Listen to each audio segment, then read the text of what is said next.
이 요나서는 1장, 2장, 3장, 4장으로 되어 있는 이 성경인데 우리에게 주는 교훈이 여러 가지가 있습니다.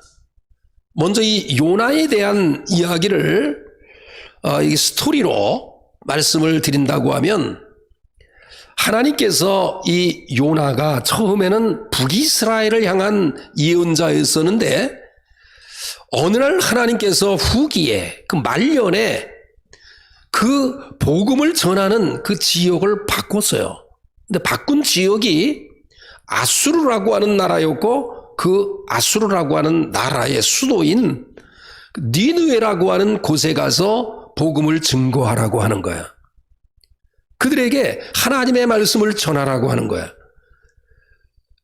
그런데 요나의 입장에서는 일단 나이가 들어서 후년에 전반기 때 열심을 가졌을 때도 아니고 후년에 수많이 떨어져 있는 이 바벨론이라고 하는 그 지역 위에 보면 아수르라고 하는 지역이 있는데 그 지역까지 1800km가 넘는 이러한 곳에 가서 복음을 증거하라고 했을 때 여러 가지의 생각이 들었을 거예요.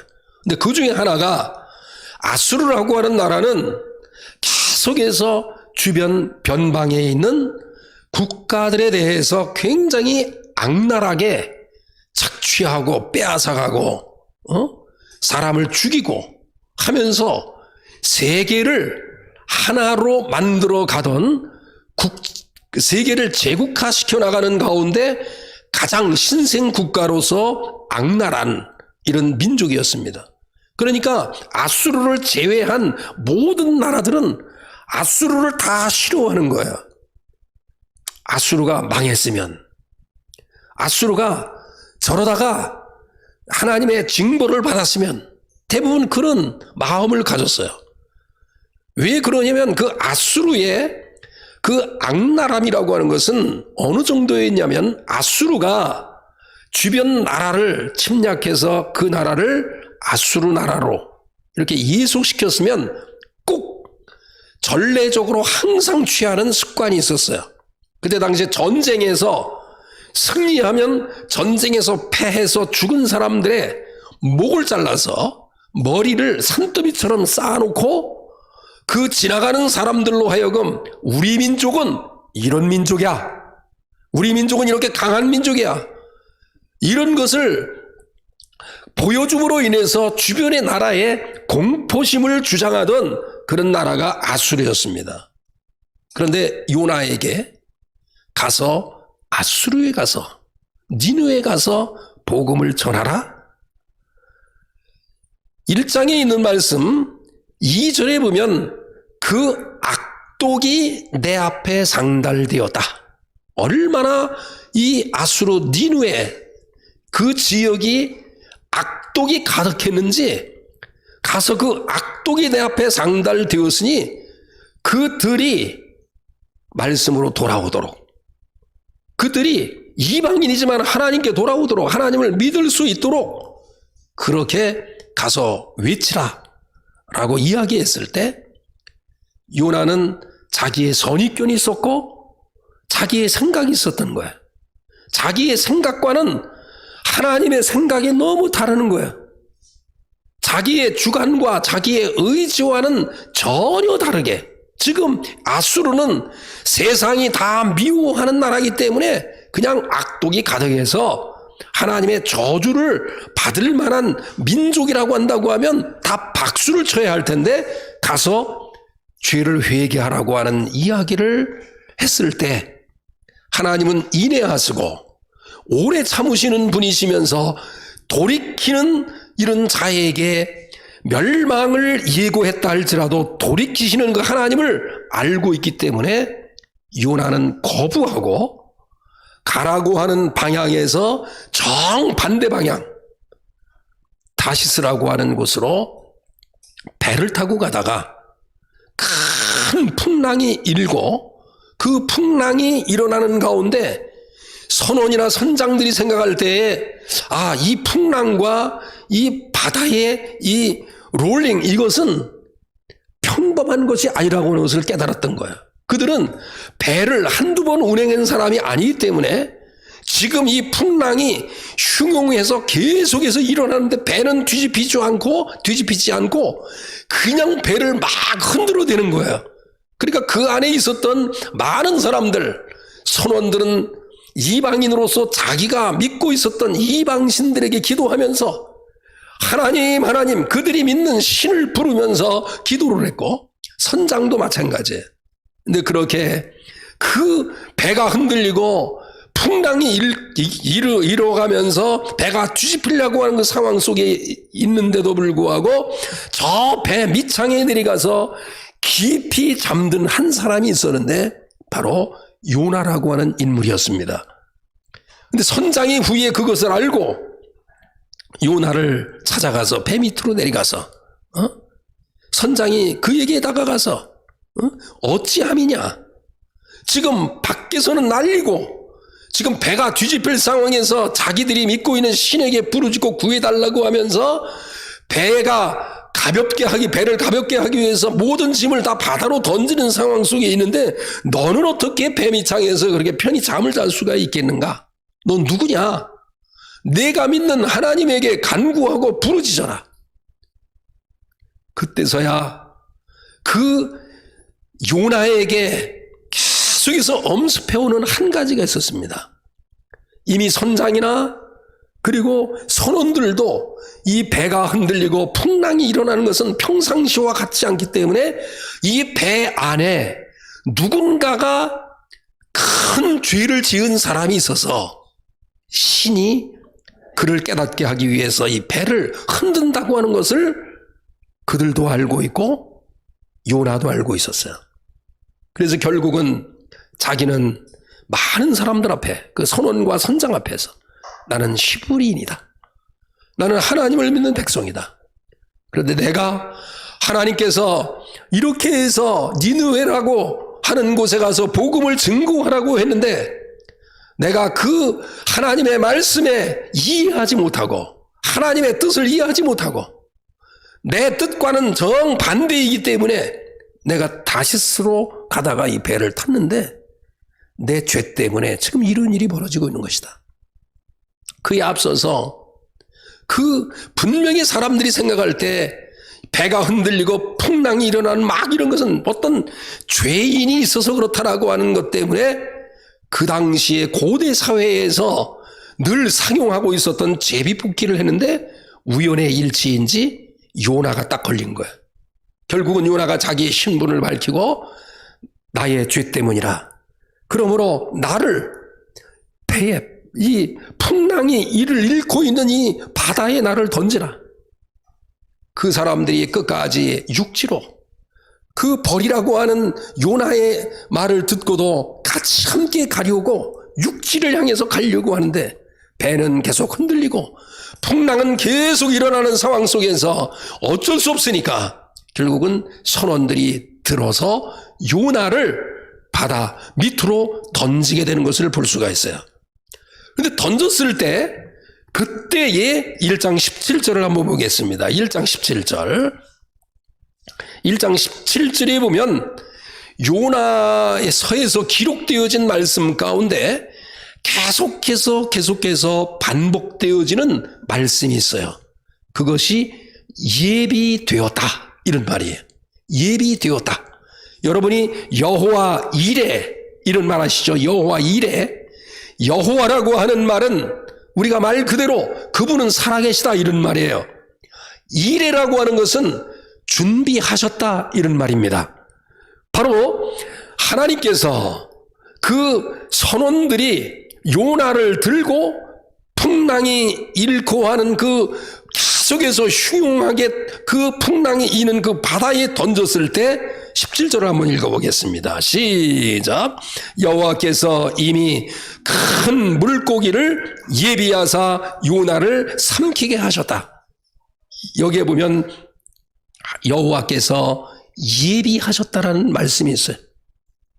여호와께서 예비하셨다.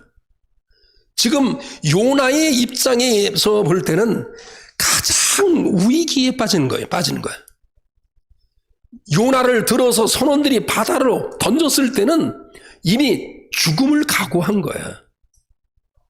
그런데 죽음의 그 현장에서 여호와께서는 큰 물고기를 예비하셨다고 그랬어요.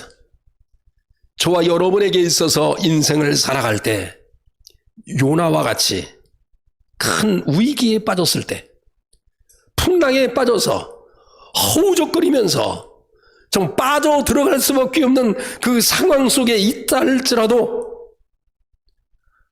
요나 1장 1절에 보면 여호와의 말씀이 있는 사람, 여호와의 말씀을 전하려고 하는 사명자, 여호와의 말씀을 가지고 살아가려고 하는 애쓰는 그들에게 풍랑에 빠져 죽을 수밖에 없는 상황 속에서도 구원의 역사를 이루기 위해서 큰 물고기를 예비하셨던 것을 알 수가 있어요.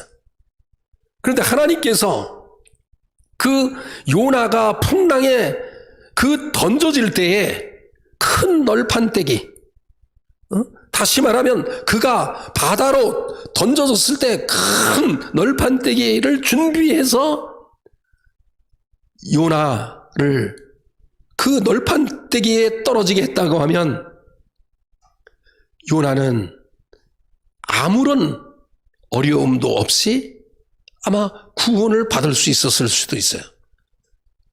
그러나 하나님의 방법은 물고기를 예비하셔서 요나를 삼키게 했다는 거예요.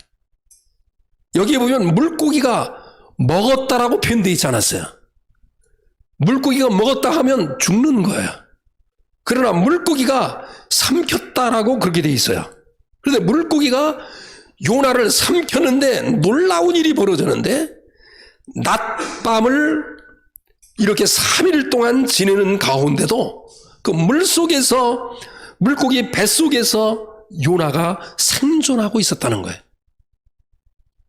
지금 하나님의 구원의 역사 가운데 요나를 바다로 던졌을 때 이미 큰 물고기를 예비하셨다라고 하는 이 말씀 속에 그 물고기가 입을 벌려서 요나를 삼켰을 때 그 안에서 3일 동안 계속해서 죽지 않고 살아있다라고 하는 것도 기적이에요.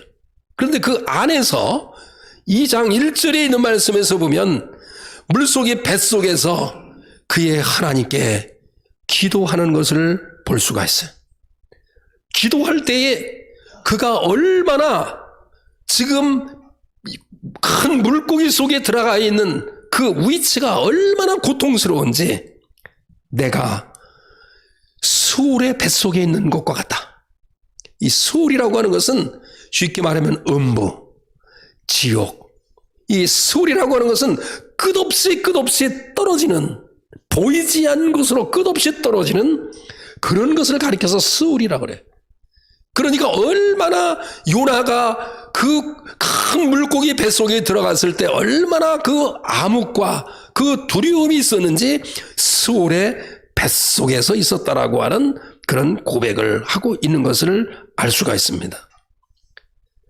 겉에 큰 풍랑은 피했는데 그 물고기 속 안에 들어가 보니 그 안에서도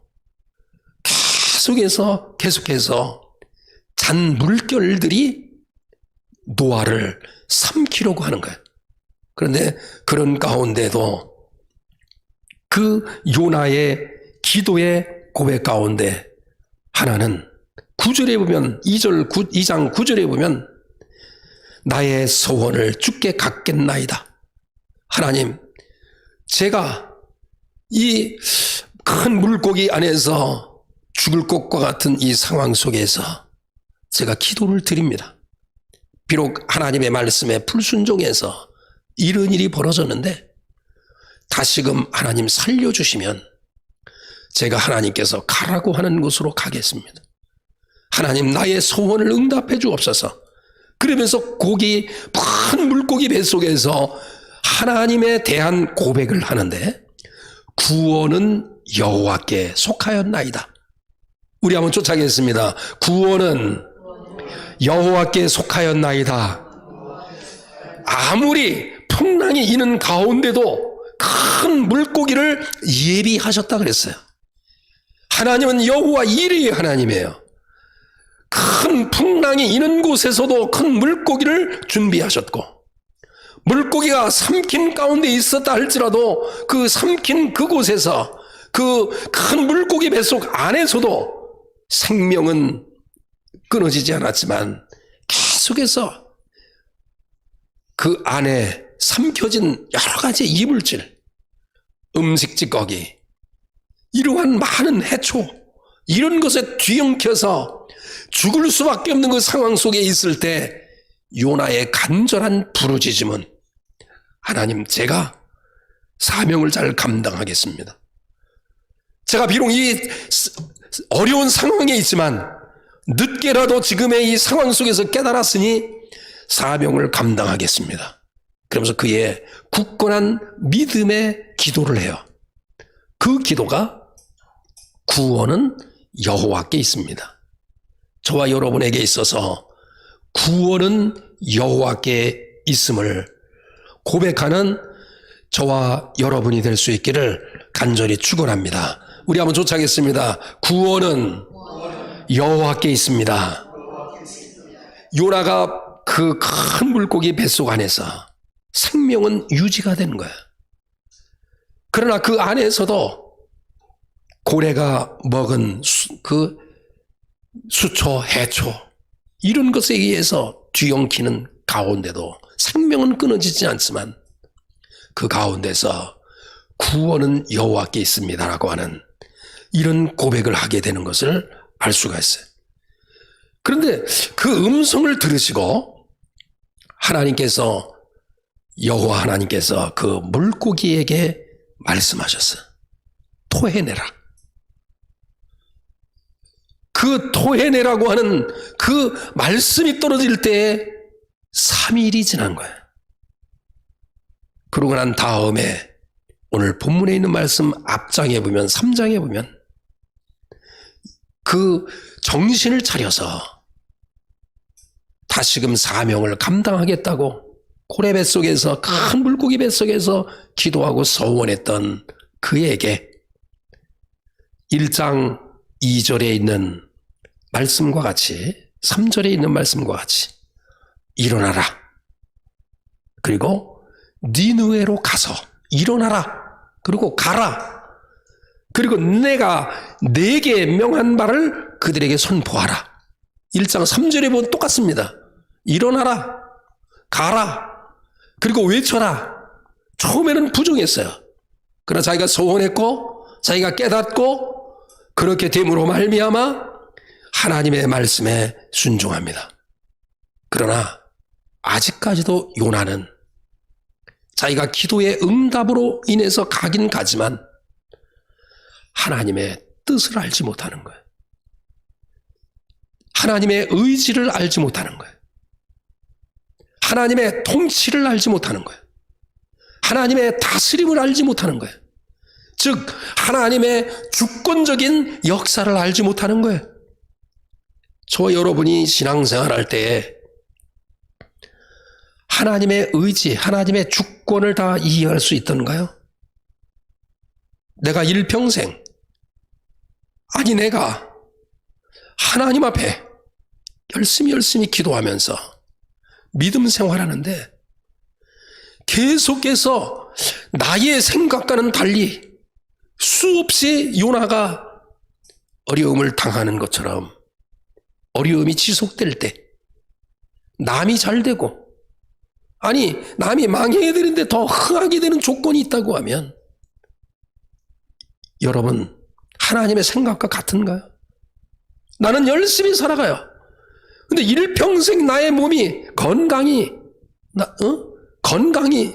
허락하지 않고 내가 일평생 주 앞에 땀 흘리고 수고하고 애쓰는데 나의 삶에 있어서 가정이 어렵고 나의 일이 어렵고 나의 상황이 어려울 때, 그러나 주변에 나와 같이 성장했고 나와 같이 함께 지냈을 때 교회도 다니지 않고 그 사람들은 세상에 할 것 다 하고, 그런데도 불구하고 그 가정에 어려움이 없고 그가 하고 있는 일에 어려움이 없고 그가 가면 갈수록 더 잘되고 하는 그 일들을 바라볼 때 하나님의 섭리와 하나님의 주권을 여러분이 이해할 수 있냐는 얘기예요. 그러나 하나님의 말씀으로 살펴볼 때 때로는 기독교인들이 어려움을 당하고 기독교인들이 힘들고 어렵게 살아갈 때 거긴 하나님의 주권이 있음을 믿음으로 고백하셔야 돼요. 요나서에 기록되어져 있는 많은 말씀의 교훈이 있어요. 기도하면서 여호와에게 있어서 구원은 여호와께 있다. 어쩌면 요나의 기도를 2장에서 강조한다고 하면 요나의 메시지 가운데 힘들고 어려울 때 구원은 여호와께 있습니다. 구원은 여호와께 있습니다. 손색이 없는 말씀이에요. 그러나 요나에서 강조하고 있는 메시지는 여호와의 주권을 믿으라는 거예요. 여호와의 인도하심을 믿으라는 거예요. 여호와의 도우심을 믿으라는 거예요. 내가 힘들고 어려운 상황, 요나가 바다에 빠지게 되는 위기 속에서 큰 물고기를 준비해서 그를 삼키게 했지만 물고기 뱃속에서도 그 고통은 면하지가 않는 거예요. 그러나 그런 가운데도 구원은 여호와께 있습니다라고 하는 믿음은 가졌으나 요나의 가장 부족한 점은 하나님의 섭리, 하나님의 통치, 하나님의 인도하심, 하나님의 주권, 이것을 믿지 않았던 것. 하나님의 주권이라고 하는 것은 우리가 알 수 없는 하나님의 계획을 하나님이 실천하신다는 것이 하나님의 주권이에요. 하나님의 주권을 인정하지 못하는 거예요. 그러니까 6절에 있는 말씀, 7절과 8절에 있는 말씀 속에서 보면 세 가지의 사건을 통해서 지금 큰 물고기를 뭐 했다 그랬어요? 예비하셨다 그랬잖아요. 6절, 7절, 8절에 보면 이 세 가지를 예비하셔서 하나님의 주권을 믿을 수 있도록 주권을 믿는 신앙으로 발돋움할 수 있도록 세 가지의 시청각 교육을 통해서 요나를 깨닫게 해서 나중에 요나로 하여금 하나님의 주권, 내가 이해할 수 없지만 하나님의 주권을 믿습니다라고 하는 여운을 남기고 끝이 나는 것이 바로 요나의 마지막이에요. 그러면 세 가지의 시청각 교육, 하나님의 주권에 대한 것을 인정할 수 있도록 세 가지의 사건 속에서 보면 6절에 보면 박농쿨을 어떻게 했다 그랬어요? 6절 박농쿨을 어떻게 했다 그랬어요? 예비하사. 아까 큰 물고기를 어떻게 했다 그랬어요? 예비하사. 박농쿨을 예비하셔서 지금 돌로 아니면 그 위에 얼기설기 잔가지로 이렇게 덮은 그 지붕 옆에 하나님께서 박농쿨을 갑자기 싹이 나게 하시더니 순식간에 이 박농쿨이 쭉 자라가지고 담을 타고 올라가더니 얼기설기 있는 지붕을 덮기 시작하는데 이 고대 사회의 이 박농쿨이라고 하는 것은 잎사귀가 평균이 30cm가 넘는 거예요. 그러니까 30cm 넘는 박농쿨이 위를 싹 덮고 벽을 다 감싸고 하니까 어떤 상황이에요 지금요? 6절에 있는 말씀에 보면 그 상황으로 인해서 요나가 박농쿨로 말미암아 크게 기뻐했다 그랬어요. 원래 무엇으로 말미암아 기뻐해야 돼요? 하나님의 은혜로 기뻐해야 되는데 하나님은 보이지 않는 거예요. 하나님의 주권적인 역사는 보이지 않는 거예요. 박농쿨로 말미암아 크게 기뻐가 아니라 왜 기뻐했어요? 그 위에 보니까 박농쿨을 예비해서 요나를 어떻게 하셨어요? 박농쿨이 가리게 했으니까 시원한 그늘이 저게 된 거예요. 이는 그의 머리를 위하여 그늘이 지게 하고 그의 괴로움을 면하게 하려 하나님께서 박농쿨을 갑자기 크게 해서 쫙 덮게 하니까 6절 하반절에 보니까 어떻게 기뻐했어요? 크게 기뻐했다 그랬어요. 그런데 7절에 보니까 그 다음날 하루 지났어요. 하나님이 무엇을 예비하사? 지금 예비하사라고 하는 말이 반복돼요. 박농쿨을 예비하사, 큰 물고기를 예비하사. 그런데 7절에 보니까 무엇을 예비하사? 하나님이 벌레를 예비하사. 갑자기 그 다음날 이튿날에 새벽에 그 박농쿨을 갉아먹기 시작하는 벌레가 쫙 깔리더니 싹 그것을 갈아 먹기 시작하는 거예요. 그러니까 결국 잎이 다 떨어지고 줄기까지 뜯어보니까 시들기 시작해서 그것이 한꺼번에 시든 거예요. 근데 여기에 끝나지 않아요. 또 하나님께서 뭐를 예비하셔요? 8절에 뜨거운 동풍을 예비하셨다 그랬어요. 해가 뜰 때에 하나님이 뜨거운 동풍을 예비하셨고, 해는 요나의 머리에 쪼이고 요나가 혼미해서 스스로 죽기를 구하며 아까처럼 사는 것보다, 3절에 있는 말씀처럼 사는 것보다 죽는 것이 내게 낫다. 이 말은 그 당시의 상황으로 돌아가야 돼요. 동풍이 분다고 하는 것은 아라비아 사막에서 그 뜨거운 열풍이 지중해로 불 때에 그 뜨거운 그 열풍이, 그 뜨거운 열이 바람으로 불기 시작하는데, 그 동풍이 불 때는 낮과 밤의 온도 차이가 없을 정도로, 이 중문동 지방에는 저녁에는 시원하잖아요.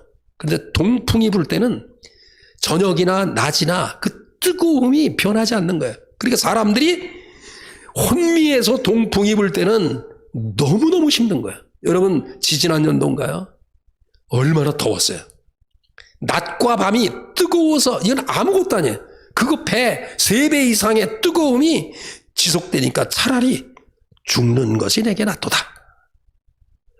그러니까 9절에 있는 말씀, 하나님이 요나에게 말을 걸어요. 이 박농쿨로 말미암아 성내는 것이 어찌 옳으냐.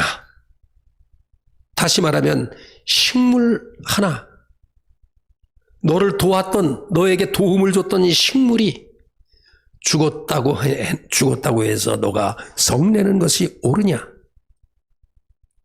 그가 대답하되 내가 성내어 죽기까지 할지라도 옳으니이다.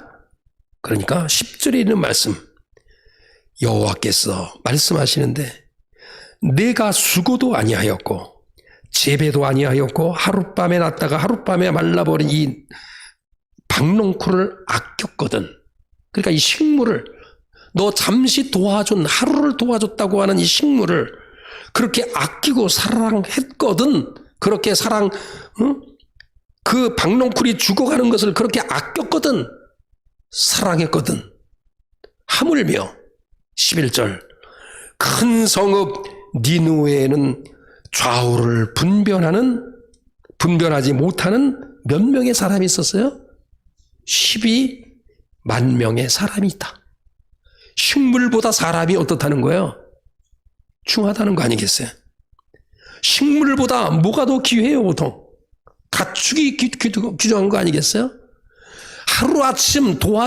하루를 도와준 식물이 죽어가는 것을 바라보고 화낸 그 요나를 향해서 가축도, 그거보다 더 귀한 가축도 많이 죽어가고 많이 있고, 좌우를 분별하지 못하는 12만 명의 사람이 있다.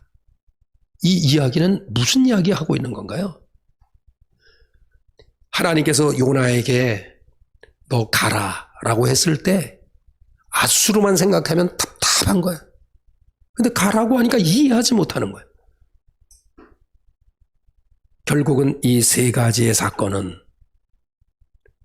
예비하사라고 하는 말이 이 성경의 열쇠이듯이 우리의 삶 속에서 우리가 이해하지 못하는 사건 속에서도 그 사건이 바로 하나님의 주권을 믿을 수 있도록 우리에게 주시는 사건이라는 거예요. 우리에게 있어서 요나와 같이 바다로 던져지는 그 순간에 물고기를 예비하신 것도 하나님의 주권적인 역사이고, 큰 박농쿨을 준비해서 뭔가 나를 보호하는 것, 이것도 하나님의 주권이 있는 거예요. 여러분이 생활 속에서 형통하고 잘되고 보호하심을 받는 거, 이것도 그 안에 주권이 있는 거예요. 그 안에서 뭔가 찾아야 돼요. 하나님의 뜻을 찾아야 돼요.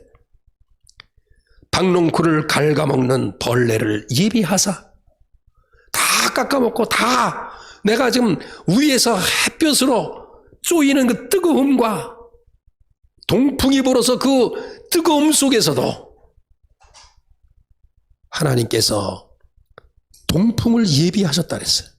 벌레도 예비하셨다 그랬어요. 박농쿨도 예비하셨다 그랬어요. 큰 물고기도 예비하셨다는 거예요. 중요한 건 여러분이 신앙생활할 때 구원은 여호와께 있습니다라고 하는 이 고백이 있을 뿐만 아니라 그 이상의 믿음은 하나님의 주권, 하나님의 섭리, 하나님의 뜻을 굳건하게 믿을 수 있는 여러분들이 될 수 있기를 간절히 축원합니다.